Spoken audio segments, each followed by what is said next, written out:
José y sus hermanos. Patriarcas y Profetas, capítulo 21.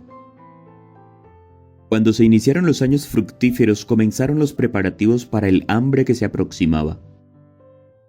Bajo la dirección de José, se construyeron inmensos graneros en los lugares principales de todo Egipto, y se hicieron amplios preparativos para conservar el excedente de la esperada cosecha. Se siguió el mismo procedimiento durante los 7 años de abundancia hasta que la cantidad de granos guardados era incalculable. Luego, de acuerdo con la predicción de José, comenzaron los 7 años de escasez. Hubo hambre en todos los países, pero en toda la tierra de Egipto había pan. Cuando se sintió el hambre en toda la tierra de Egipto, el pueblo clamó por pan al faraón. Y dijo el faraón a todos los egipcios: «Id a José, y haced lo que él os diga». Cuando el hambre se extendió por todo el país, abrió José todos los graneros donde estaba el trigo, y lo vendía a los egipcios. Génesis capítulo 41, versículos 54-56.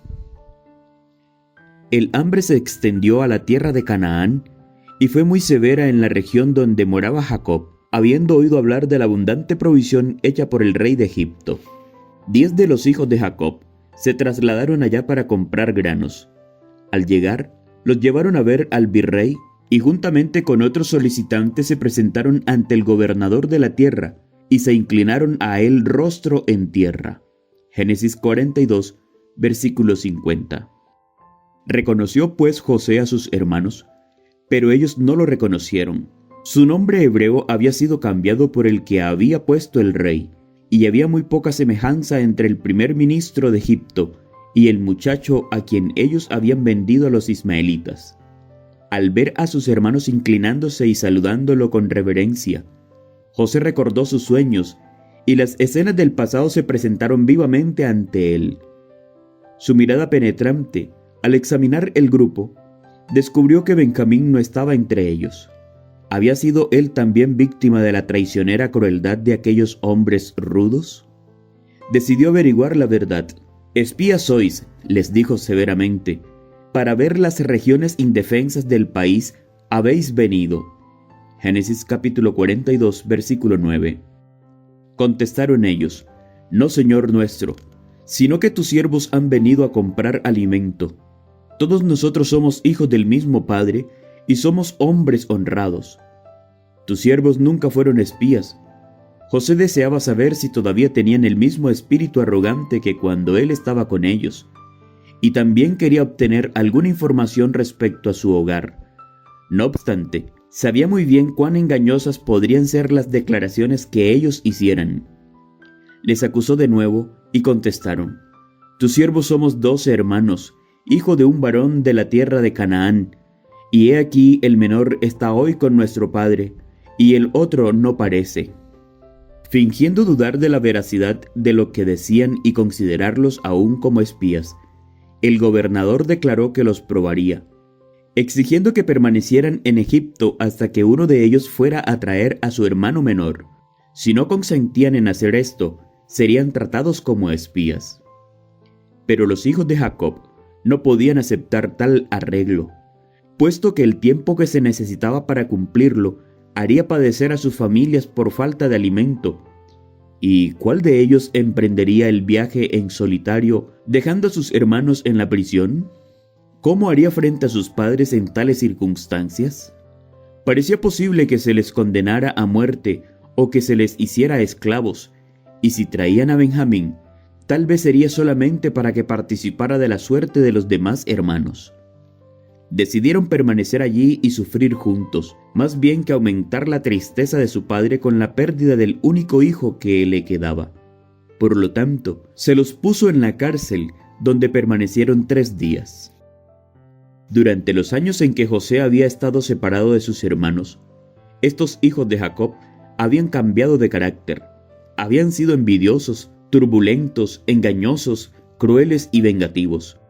Pero ahora, al ser probados por la adversidad, se mostraron desinteresados, fieles el uno al otro, consagrados a su padre y sujetos a su autoridad, aunque ya tenían bastante edad. Los 3 días que pasaron en la prisión egipcia fueron para ellos de amarga tristeza, mientras reflexionaban en sus pecados pasados, porque a menos que se presentara Benjamín, su condenación como espías parecía segura, y tenían poca esperanza de obtener que su padre aceptara enviar a Benjamín. Al tercer día José hizo llamar a sus hermanos ante él. No se atrevía a detenerlos por más tiempo. Su padre y las familias que andaban con él podían estar sufriendo por la escasez de alimentos. Haced esto y vivid. Yo temo a Dios. Si sois hombres honrados, uno de vuestros hermanos se quedará en la cárcel, mientras los demás vais a llevar el alimento para remediar el hambre de vuestra familia. Pero traeréis a vuestro hermano menor, así será verificada vuestras palabras y no moriréis. Ellos aceptaron esa propuesta, aunque expresaban poca esperanza de que su padre permitiera a Benjamín volver con ellos. José se había comunicado con ellos mediante un intérprete, y sin sospechar que el gobernador los comprendía, conversaron libremente el uno con el otro en su presencia. Se acusaron mutuamente de cómo habían tratado a José. Verdaderamente hemos pecado contra nuestro hermano, pues vimos la angustia de su alma cuando nos rogaba y no lo escuchamos. Por eso ha venido sobre nosotros esta angustia. Rubén, que había querido librarlo en Dotán, agregó: No os hablé yo y dije, no pequéis contra el joven, pero no me escuchasteis, por eso ahora se nos demanda su sangre. José, que escuchaba, no pudo dominar su emoción, y salió y lloró. Al volver, ordenó que se atara a Simeón ante ellos y lo mandó a la cárcel. En el trato cruel hacia su hermano, Simeón había sido el instigador y protagonista, y por esta razón la elección recayó sobre él. Antes de permitir la salida de sus hermanos, José ordenó que se les diera abundante cereal, y que el dinero de cada uno fuera puesto secretamente en la boca de sus sacos. Se les proporcionó también forrajes para sus bestias por el viaje de regreso. En el camino, uno de ellos, al abrir su saco, se sorprendió al encontrar su bolsa de plata. Al anunciarlo a los otros, se sintieron alarmados y perplejos y se dijeron el uno al otro: ¿Qué es esto que Dios nos ha hecho? Debían considerarlo como una demostración de la bondad del Señor, o que Él los había permitido para castigarlos por su pecado y afligirlos más hondamente todavía. Reconocían que Dios había visto sus pecados y que ahora estaba castigándolos. Jacob esperaba ansiosamente el regreso de sus hijos, y a su regreso todo el campamento se reunió anhelante alrededor de ellos mientras relataban a su padre todo lo que había ocurrido. La alarma y el recelo llenaron el corazón de todos. La conducta del gobernador egipcio sugería que algo no andaba bien, y sus temores se confirmaron cuando al abrir los sacos cada uno encontró su dinero. En su angustia el anciano padre exclamó: «Me habéis privado de mis hijos. José no aparece, Simeón tampoco, y ahora me llevaréis a Benjamín. Estas cosas acabarán conmigo». Rubén respondió a su padre: «Quítales la vida a mis 2 hijos, si no te lo devuelvo. Confíamelos a mí y yo te lo devolveré». Estas palabras temerarias no aliviaron la preocupación de Jacob. Su respuesta fue: «No descenderá mi hijo con vosotros, pues su hermano ha muerto y él ha quedado solo. Si le acontece algún desastre en el camino por donde vais, haréis descender mis canas con dolor al Seol».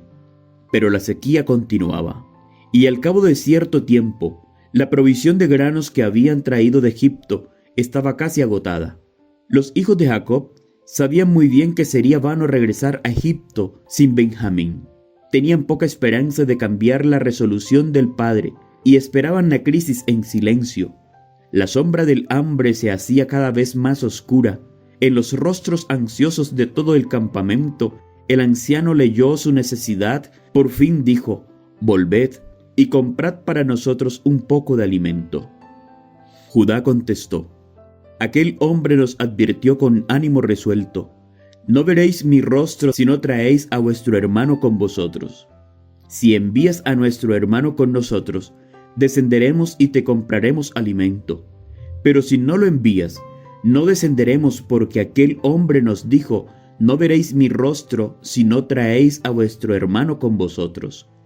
Génesis capítulo 43, versículos 3 al 5. Viendo que la resolución de su padre empezaba a vacilar, agregó: envía al joven conmigo.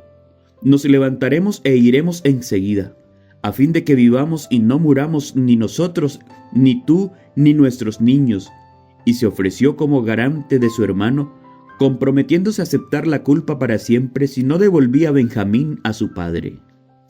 Jacob no pudo negar su consentimiento por más tiempo, y ordenó a sus hijos que se prepararan para el viaje. También les mandó que llevaran al gobernador un regalo de las cosas que podía proporcionar aquel país devastado por el hambre: un poco de bálsamo, un poco de miel, aromas y mirras, nueces y almendras, y también una cantidad doble de dinero. Asimismo, tomad también a vuestro hermano, y levantaos y volved a aquel hombre.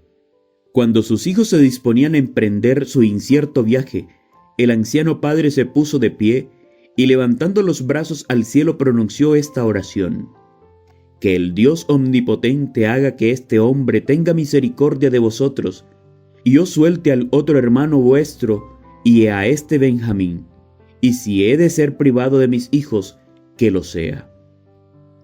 De nuevo viajaron a Egipto y se presentaron ante José. Cuando vio a Benjamín, el hijo de su propia madre, se conmovió profundamente. Sin embargo, ocultó su emoción y ordenó que los llevaran a su casa e hicieran preparativos para que comieran con él. Al ser llevados al palacio del gobernador, los hombres se alarmaron grandemente, temiendo que se los llamara a cuenta por el dinero encontrado en los sacos. Creyeron que pudo haber sido puesto allí intencionalmente, con el fin de tener una excusa para convertirlos en esclavos. En su angustia, consultaron al mayordomo de la casa y le explicaron la circunstancia de su visita a Egipto, y en prueba de su inocencia le informaron que habían traído de vuelta el dinero encontrado en los sacos y también más dinero para comprar alimentos. Y agregaron: no sabemos quién haya puesto nuestro dinero en nuestros costales. El hombre contestó: paz a vosotros, no temáis. Vuestro Dios y el Dios de vuestro padre os puso este tesoro en vuestros costales. Yo recibí vuestro dinero. Su ansiedad se alivió, y cuando se les unió Simeón, que había sido libertado de su prisión, creyeron que Dios era realmente misericordioso con ellos. Cuando el gobernador volvió a verlos, les presentaron sus regalos y humildemente se inclinaron a él a tierra. José recordó nuevamente sus sueños, y después de saludar a sus huéspedes, se apresuró a preguntarles: ¿vuestro padre, el anciano que dijisteis, lo pasa bien? ¿Vive todavía? Ellos se respondieron: tu siervo, nuestro padre, está bien, aún vive. Y se inclinaron e hicieron reverencia. Entonces sus ojos se fijaron en Benjamín y dijo: ¿es este vuestro hermano menor de quien me hablasteis? Dios tenga misericordia de ti, hijo mío. Pero abrumado por sus sentimientos de ternura, no pudo decir más, y entró a su habitación y lloró allí. Después de recobrar el ánimo de sí mismo, volvió y todos procedieron al festín. De acuerdo con las leyes de casta, a los egipcios se le prohibía comer con gente de cualquier otra nación. A los hijos de Jacob, por lo tanto, se les asignó una mesa separada, mientras que el gobernador, debido a su alta jerarquía, comía solo, y los egipcios también comían en mesa aparte. Cuando todos estaban sentados, los hermanos se sorprendieron al ver que estaban dispuestos en orden exacto, conforme a sus edades. José tomó viandas de delante de sí para ellos, pero la porción de Benjamín era 5 veces mayor que la de cualquiera de los demás. Mediante esta demostración de favor en beneficio de Benjamín, José esperaba averiguar si sentían hacia el hermano menor la envidia y el odio que habían manifestado a él. Creyendo todavía que José no comprendía su lengua, los hermanos conversaron libremente entre ellos, de modo que le dieron buena oportunidad de conocer sus verdaderos sentimientos. Deseaba probarlos aún más y antes de su partida ordenó que ocultaran su propia copa de plata en el saco del menor. Alegremente emprendieron su viaje de regreso. Simeón y Benjamín iban con ellos. Sus animales iban cargados de cereales, y todos creían que habían escapado felizmente de los peligros que parecieron rodearlos. Pero apenas habían llegado a las afueras de la ciudad, cuando fueron alcanzados por el mayordomo del gobernador, quien les hizo la hiriente pregunta: ¿por qué habéis pagado mal por bien? ¿Por qué habéis robado mi copa de plata? ¿No es esta en la que bebe mi señor y la que usa para adivinar? Habéis hecho mal al hacer esto. Se suponía que esta copa poseía el poder de descubrir cualquier sustancia venenosa que se colocara en ella. En aquel entonces, las copas de esta clase eran altamente apreciadas como una protección contra el envenenamiento. A las acusaciones del mayordomo los viajeros contestaron: ¿por qué dice nuestro señor tales cosas? Nunca tal hagan tus siervos. Si el dinero que hallamos en la boca de nuestros costales te lo volvimos a traer desde la tierra de Canaán, ¿cómo íbamos a hurtar de casa de tu señor plata ni oro? Aquel de tus siervos a quien se le encuentre la copa, que muera, y aún nosotros seremos siervos de mi señor. Entonces el mayordomo dijo: también ahora sea conforme a vuestras palabras. Aquel a quien se le encuentre será mi siervo. Los demás quedaréis sin culpa. Enseguida se inició la búsqueda.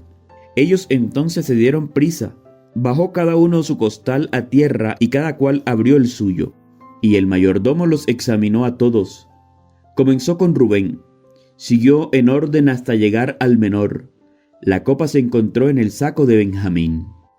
Los hermanos desgarraron su ropa en señal de profundo dolor y regresaron lentamente a la ciudad. De acuerdo con su propia promesa, Benjamín estaba condenado a una vida de esclavitud. Siguieron al mayordomo hasta el palacio, y encontrando al gobernador todavía ahí, se postraron ante él. ¿Qué acción es esta que habéis hecho? Dijo: ¿no sabéis que un hombre como yo sabe adivinar? José se proponía obtener de ellos un reconocimiento de su pecado. Jamás había pretendido poseer el poder de adivinar, pero quería hacerles creer que podía leer los secretos de su vida. Judá contestó: ¿qué diremos a mi señor? ¿Qué hablaremos o con qué nos justificaremos? Dios ha hallado la maldad de tus siervos. Nosotros somos siervos de mi señor, nosotros y también aquel en cuyo poder se halló la copa. Nunca haga yo tal mal, fue la respuesta. El hombre en cuyo poder se halló la copa, ese será mi siervo. Vosotros id en paz junto a vuestro padre. En su profundo dolor, Judá se acercó al gobernador y exclamó: ¡ay, señor mío! Te ruego que permitas a tu siervo decir una palabra a oídos de mi señor, y no se encienda tu enojo contra tu siervo, pues tú eres como el faraón. Con palabras de conmovedora elocuencia, describió el profundo pesar de su padre por la pérdida de José y su rechazo a permitir que Benjamín viajara con ellos a Egipto, pues era el único hijo que le quedaba de su madre Raquel, a quien Jacob había amado tan tiernamente. Ahora pues, cuando vuelva yo a tu siervo mi padre, si el joven no va conmigo, como su vida está ligada a la vida de él, sucederá que cuando no vea al joven, morirá, y tus siervos harán que con dolor descienda al Seol las canas de nuestro padre tu siervo. Como tu siervo salió fiador del joven ante mi padre, diciendo: si no te lo traigo de vuelta, entonces yo seré culpable ante mi padre para siempre. Por eso te ruego que se quede tu siervo en lugar del joven como siervo de mi señor, y que el joven vaya con sus hermanos, pues ¿cómo volveré yo a mi padre sin el joven? No podré, por no ver el mal que sobrevendrá a mi padre. José estaba satisfecho. Había visto en sus hermanos los frutos del verdadero arrepentimiento. Al oír el noble ofrecimiento de Judá, ordenó que todos, excepto estos hombres, se retiraran. Entonces, llorando en alta voz, exclamó: yo soy José. ¿Vive aún mi padre? Sus hermanos permanecieron inmóviles, mudos de temor y asombro. El gobernador de Egipto era su hermano José, a quien por envidia habían querido asesinar y a quien por fin habían vendido como esclavo. Todos los tormentos que le habían hecho sufrir pasaron ante ellos. Recordaron cómo habían menospreciado sus sueños y cómo habían luchado por evitar que se cumplieran. Sin embargo, habían participado en el cumplimiento de estos sueños y ahora estaban por completo a merced de él, y sin duda alguna, él se vengaría del daño que había sufrido. Viendo su confusión, les dijo amablemente: «Acercaos ahora a mí».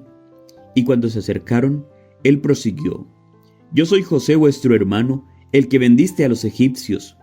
Ahora pues, no os entristezcáis, ni os pese de haberme vendido acá, porque para salvar vidas me envió Dios delante de vosotros». Considerando que ya habían sufrido ellos lo suficiente por la crueldad hacia él, notablemente trató de desvanecer sus temores y de reducir la amargura de su remordimiento, pues ya ha habido 2 años de hambre en medio de la tierra, y aún quedan 5 años en los cuales no habrá arada ni siega. Dios me envió delante de vosotros para que podáis sobrevivir sobre la tierra, para daros vida por medio de una gran liberación. Así pues, no me enviasteis acá vosotros, sino Dios, que me ha puesto por padre del faraón, por señor de toda su casa y por gobernador de toda la tierra de Egipto. Daos prisa, id a mi padre y decidle: así dice tu hijo José, Dios me ha puesto por señor de todo Egipto.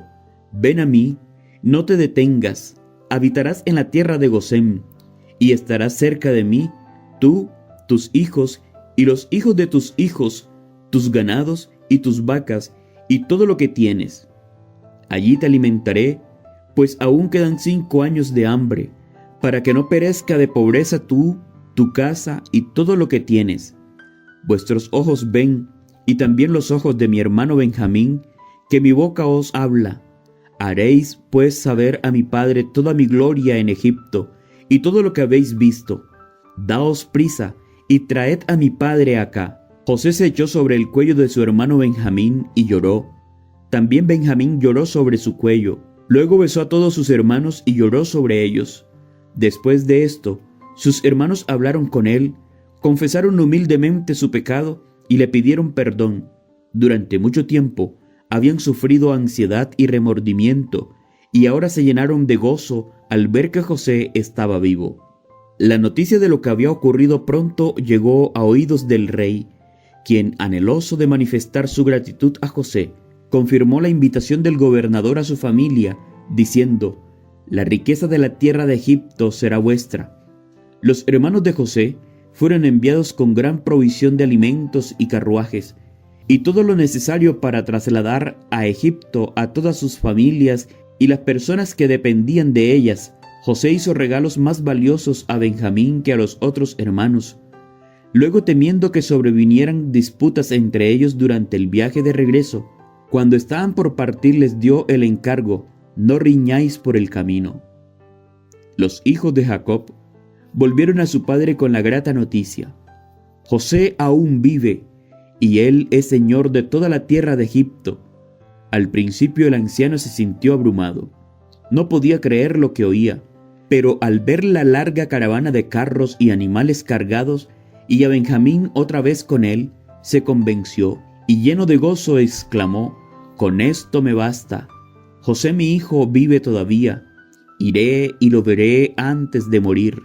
Quedaban otros actos de humillación para los 10 hermanos. Confesaron a su padre el engaño y la crueldad que durante tantos años habían amargado la vida de él y la de ellos. Jacob no le había creído capaces de tan vil pecado, pero vio que todo había sido dirigido para bien y bendijo a sus descarriados hijos. Muy pronto el padre y los hijos con sus familias, sus rebaños y manadas y muchos asistentes se pusieron en camino a Egipto. Viajaron con corazón regocijado, y cuando llegaron a Beerseba, el patriarca ofreció sacrificio de agradecimiento e imploró al Señor que le otorgara una garantía de que iría con ellos. En una visión nocturna recibió la divina palabra: «No temas descender a Egipto, porque allí haré de ti una gran nación. Yo descenderé contigo a Egipto, y yo también te haré volver». La promesa «no temas de descender a Egipto, porque yo te pondré allí en gran gente» era muy significativa. se había prometido que su descendencia sería tan numerosa como las estrellas, pero hasta entonces el pueblo elegido había aumentado lentamente, y la tierra de Canaán no ofrecía en ese tiempo campo propicio para el desarrollo de la nación que se había predicho. Estaba en posición de tribus paganas poderosas que no habrían de ser desalojadas hasta la cuarta generación. De haber quedado allí para convertirse en un pueblo numeroso, los descendientes de Israel habían tenido que expulsar a los habitantes de la tierra o dispersarse entre ellos. Conforme a la disposición divina, no podían hacerlo primero, y si se mezclaban con los cananeos, se exponían a ser seducidos por la idolatría. Egipto, sin embargo, ofrecía las condiciones necesarias para el cumplimiento del propósito divino. Se les ofrecía allí un sector del país bien regado y fértil, con todas las ventajas necesarias para un rápido crecimiento. Y la antipatía que habrían de encontrar en Egipto debido a su ocupación, porque para los egipcios es abominación todo pastor de ovejas, les permitiría seguir siendo un pueblo distinto y separado, y serviría para impedirles que participaran en la idolatría egipcia. Al llegar a Egipto, la compañía se dirigió a la tierra de Gosén. Allí fue José en su carro oficial, acompañado de un séquito principesco.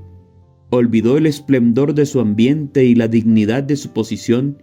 Un solo pensamiento llenaba su mente, un anhelo conmovía su corazón. Cuando divisó la llegada de los viajeros, no pudo ya reprimir el amor cuyos anhelos había sofocado durante tantos largos años. Saltó de su carro y corrió a dar la bienvenida a su padre. Se echó sobre su cuello y sobre su cuello lloró largamente. Entonces Israel dijo a José: «Muera yo ahora, ya que he visto tu rostro y sé que aún vives». José llevó a 5 de sus hermanos para presentarlos al faraón y para que se les diera la tierra en que iban a establecer sus hogares. La gratitud hacia su primer ministro induciría al monarca a honrarlos como nombramientos para ocupar cargos oficiales. Pero José, leal al culto de Jehová, trató de salvar a sus hermanos de las tentaciones a que se exponían en una corte pagana. Por consiguiente, les aconsejó que cuando el rey les preguntara, le dijeran francamente su ocupación. Los hijos de Jacob siguieron este consejo, teniendo cuidado también de manifestar que habían venido a morar temporalmente en la tierra y no a permanecer allí, reservándose de esta manera el derecho de marcharse cuando lo desearan. El rey le asignó un lugar como había ofrecido, en lo mejor del país, en la tierra de Gosén. Poco tiempo después, José llevó también a su padre para presentarlo al rey. El patriarca era extraño al ambiente de las cortes reales, pero en medio de las sublimes escenas de la naturaleza, había tenido comunión con el monarca más poderoso, y ahora con consciente superioridad, alzó las manos y bendijo al faraón. En su primer saludo a José, Jacob habló como si con esta conclusión jubilosa de su largo dolor y amistad estuviera listo para morir, pero todavía se le otorgaron 17 años en el 5º retiro de Gosén. Estos años fueron un feliz contraste con los que lo habían precedido. Jacob vio en sus hijos evidencias de un verdadero arrepentimiento. Vio a su familia rodeada de todas las condiciones necesarias para convertirse en una gran nación, y su fe se afirmó en la segura promesa de su futuro establecimiento en Canaán. Él mismo estaba rodeado de todas las demostraciones de amor y favor que el primer ministro de Egipto podía dispensar, y feliz en la compañía de su hijo por tanto tiempo perdido, descendió quieta y apaciblemente al sepulcro.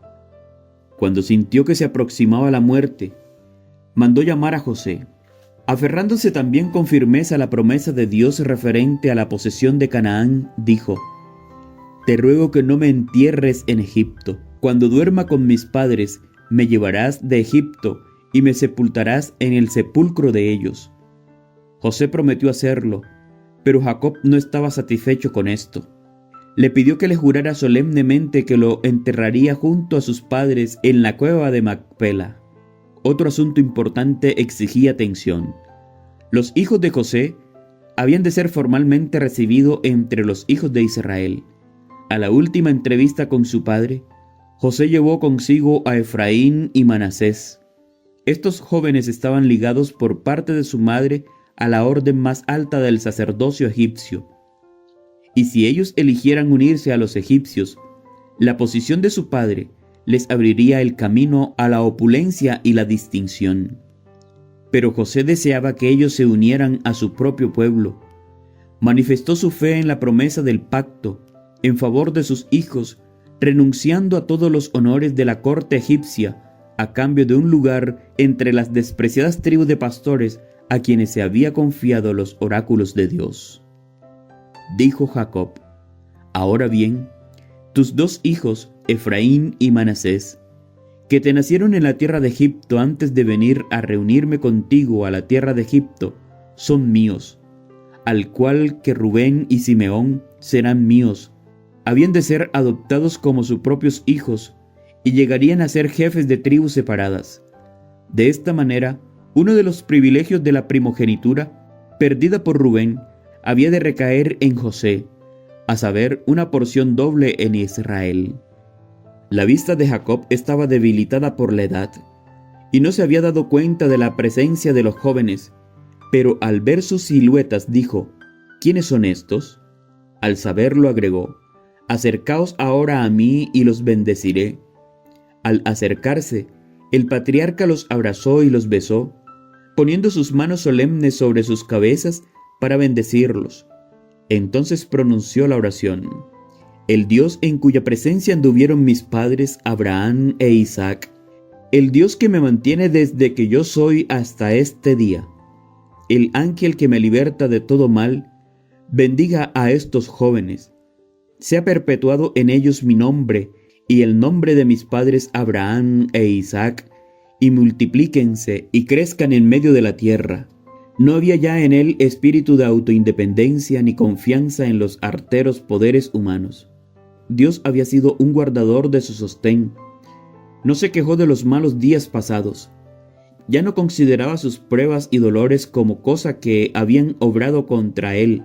Su memoria solamente evocó la misericordia y las bondades del que había estado con él durante toda su peregrinación. Terminada la bendición, dejando para las generaciones venideras que iba a pasar por largos años de esclavitud y dolor este testimonio de su fe, Jacob le aseguró a su hijo: yo muero, pero Dios estará con vosotros y os hará volver a la tierra de vuestros padres. Por fin todos los hijos de Jacob se reunieron alrededor de su lecho de muerte. Jacob llamó a sus hijos y dijo: acercaos y oíd, hijos de Jacob, y escuchad a vuestro padre Israel. Os declararé lo que ha de aconteceros en los días venideros. A menudo había pensado ansiosamente en el futuro de sus hijos, y había tratado de concebir un cuadro de la historia de las diferentes tribus. Ahora, mientras sus hijos esperaban su última bendición, el espíritu de la inspiración se posó sobre él y se presentó ante él en profética visión el futuro de sus descendientes. Uno después de otro mencionó los nombres de sus hijos, describió el carácter de cada uno y predijo brevemente la historia de sus tribus. Rubén, tú eres mi primogénito, mi fortaleza, el principio de mi vigor, el primero en dignidad, el primero en poder. Así describió el padre la que debió haber sido la posición de Rubén como hijo primogénito. Pero el grave pecado que cometiera en Edar le había hecho indigno de la bendición de la primogenitura. Jacob continuó: impetuoso como las aguas, ya no serás el primogénito. El sacerdocio fue otorgado a Leví, el reino y la promesa mesiánica a Judá, y la doble porción de la herencia a José. Nunca ascendió la tribu de Rubén a posición eminente en Israel. No fue tan numerosa como la de Judá, la de José o la de Dan, y se contó entre las primeras que fueron llevadas en cautiverio. Simeón y Leví seguían en edad de Rubén. Ambos se habían unido en su crueldad contra los simequitas, y también habían sido los más culpables en la venta de José. Acerca de ellos se declaró: yo los apartaré en Jacob, los esparciré en Israel. cuando se hizo el censo en Israel, poco antes de su entrada a Canaán, la tribu de Simeón resultó la más pequeña. Moisés, en su última bendición, no aludió a Simeón. Al establecerse en Canaán, esta tribu recibió tan solo una pequeña porción de la parte de Judá, y las familias que después se hicieron poderosas formaron distintas colonias y se le establecieron fuera de las fronteras de la Tierra Santa. Leví tampoco recibió herencia, excepto 48 ciudades diseminadas en diferentes partes de la tierra. En el caso de esta tribu, sin embargo, su fidelidad a Jehová, cuando las otras tribus apostataron, mereció que fuera apartada para el servicio sagrado del santuario, y de esta manera la maldición se transformó en bendición. Las más altas bendiciones de la primogenitura se transfirieron a Judá. El significado del nombre, que requiere decir alabanza, se describe en la historia profética de esta tribu. Judá, te alabarán tus hermanos. Tu mano estará sobre el cuello de tus enemigos. Los hijos de tu padre se inclinarán a ti. Cachorro de león, Judá, de la promesa subiste, hijo mío. Se encorvó, se echó como león viejo. ¿Quién lo despertará? No será quitado el cetro de Judá, ni el bastón de mando de entre sus pies, hasta que llegue Shiloh. A él se congregaron los pueblos. El león, rey de la selva, es símbolo apropiado de la tribu del cual descendió David, y del hijo de David, Silo, el verdadero león de la tribu de Judá, ante quien todos los poderes se inclinarán finalmente, y a quien todas las naciones rendirán homenaje. Para la mayoría de sus hijos, Jacob predijo un futuro próspero. Finalmente llegó el nombre de José, y el corazón del padre desbordó al invocar las bendiciones sobre el nazareo de sus hermanos. Rama fructífera es José, rama fructífera junto a una fuente. Sus vástagos se extienden sobre el muro. Le causaron amargura, le lanzaron flechas, lo aborrecieron los arqueros, mas su arco se mantuvo poderoso, y los brazos de su mano se fortalecieron. Por las manos del fuerte de Jacob, por el nombre del pastor, la roca de Israel, por el Dios de tu padre, el cual te ayudará, por el Dios omnipotente, el cual te bendecirá, con bendiciones de los cielos de arriba, con bendiciones del abismo que está abajo, con bendiciones de los pechos y el vientre. Las bendiciones de tu padre fueron mayores que las de mis primogenitores. Hasta el término de los collados eternos serán sobre la cabeza de José, sobre la frente del que fue apartado de entre sus hermanos. Jacob había sido siempre un hombre de profundos y apasionados afectos. Su amor por sus hijos era fuerte y tierno, y el testimonio que dio de ellos en su lecho de muerte no fue expresión de parcialidad ni resentimientos. Había perdonado a todos, y los amó a todos hasta el fin. Su ternura paternal se había expresado en palabras de ánimo y de esperanza, pero el poder de Dios se posó sobre él, y bajo la influencia de la inspiración fue constreñido a declarar la verdad, por penosa que fuera. Una vez pronunciadas las últimas bendiciones, Jacob repitió el encargo referente al sitio de su entierro. Voy a ser reunido con mi pueblo, sepultadme con mis padres en la cueva que está en el campo de Macpela. Allí sepultaron a Abraham y a Sara su mujer. Allí sepultaron a Isaac y a Rebeca su mujer. Allí también sepulté yo a Lea. De esta manera, el último acto de su vida fue manifestar su fe en la promesa de Dios. Los últimos años de Jacob le proporcionaron un atardecer tranquilo y descansó después de un inquieto y fatigoso día. Se habían juntado oscuras nubes sobre su camino. Sin embargo, la puesta de su sol fue clara, y el fulgor del cielo iluminó la hora de su partida. Dice la Escritura: al tiempo que la tarde habrá luz. Considera al íntegro y mira al justo, que la postrimería de cada uno de ellos es paz. Zacarías capítulo 14, versículo 7. Salmos 37, versículo 37. Jacob había pecado y había sufrido hondamente. Había tenido que pasar muchos años de trabajo, cuidado y dolor desde el día en que su gran pecado lo obligó a huir de las tiendas de su padre.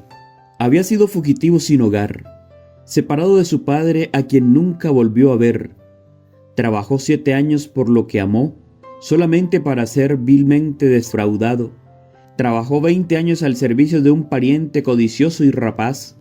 Vio aumentar su riqueza y crecer a sus hijos en su derredor, pero halló poco regocijo en su contenciosa y dividida familia. Se sintió dolorido por la vergüenza de su hija, por la venganza de los hermanos de ésta, por la muerte de Raquel, por el monstruoso delito de Rubén, por el pecado de Judá, por el cruel engaño y la malicia perpetrada contra José. Cuán negra y larga es la lista de iniquidades expuesta a la vista. Vez tras vez había cosechado el fruto de aquella primera mala acción.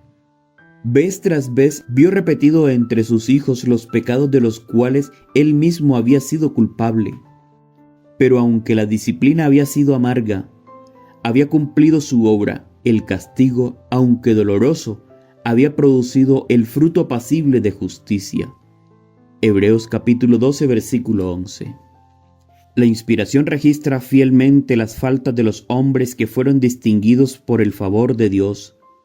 En realidad, sus defectos resaltaban más que sus virtudes. Muchos se han preguntado el porqué de esto y ha sido motivo de que el infiel se burle de la Biblia. Pero una de las evidencias más poderosas de la veracidad de la Escritura consiste en que ella no hermosea las acciones de sus personajes principales ni tampoco oculta sus pecados. Las mentes de los hombres están tan sujetas a prejuicios que no es posible que la historia humana sea absolutamente imparcial. Si la Biblia hubiera sido escrita por personas no inspiradas, habría presentado indudablemente el carácter de sus hombres distinguidos bajo un aspecto más favorable. Pero tal como es, nos proporciona un relato correcto de sus vidas. Los hombres a quienes Dios favoreció y a quienes confió grandes responsabilidades, fueron a veces vencidas por la tentación y cometieron pecados. Tal como nosotros hoy luchamos, vacilamos y frecuentemente caemos en el error. Sus vidas, con todos sus defectos y extravíos, están ante nosotros para que nos sirvan de aliento y amonestación. Si se lo hubiera presentado como personas intachables, nosotros con nuestra naturaleza pecaminosa podríamos desesperar por nuestros errores y fracasos.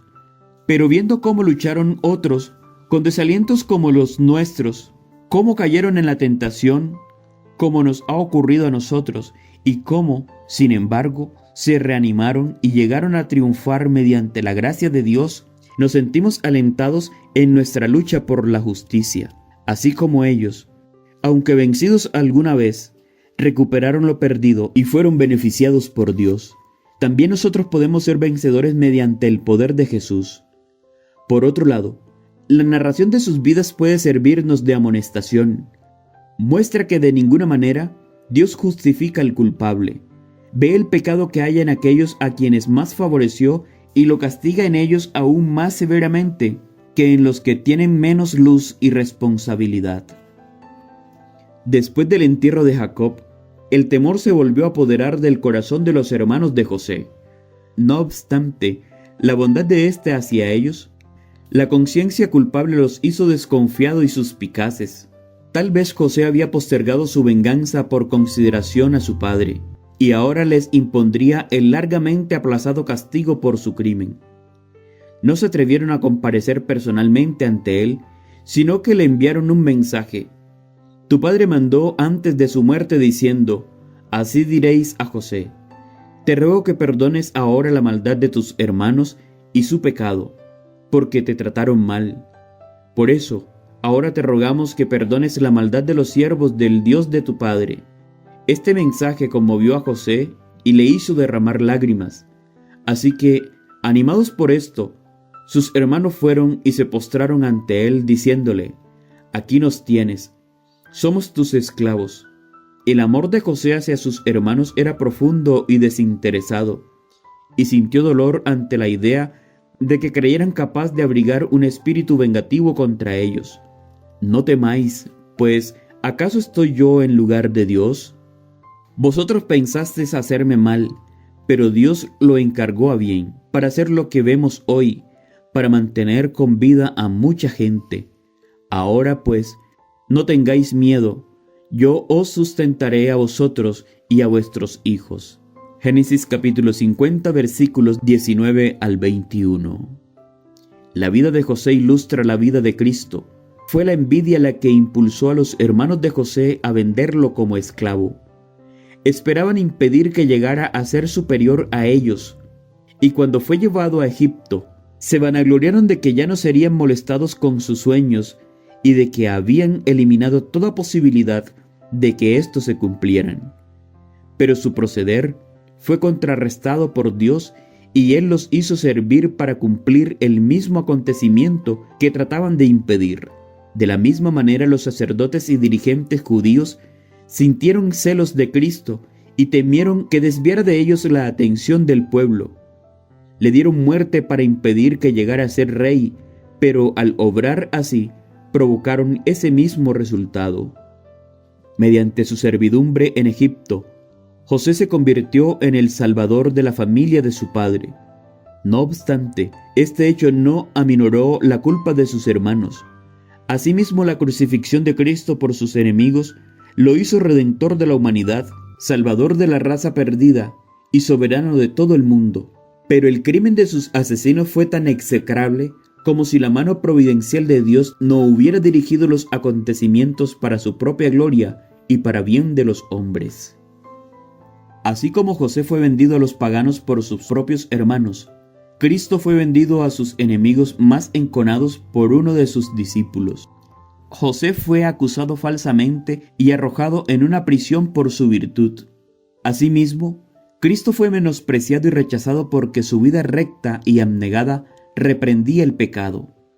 Y aunque no fue culpable de mal alguno, fue condenado por el testimonio de testigos falsos.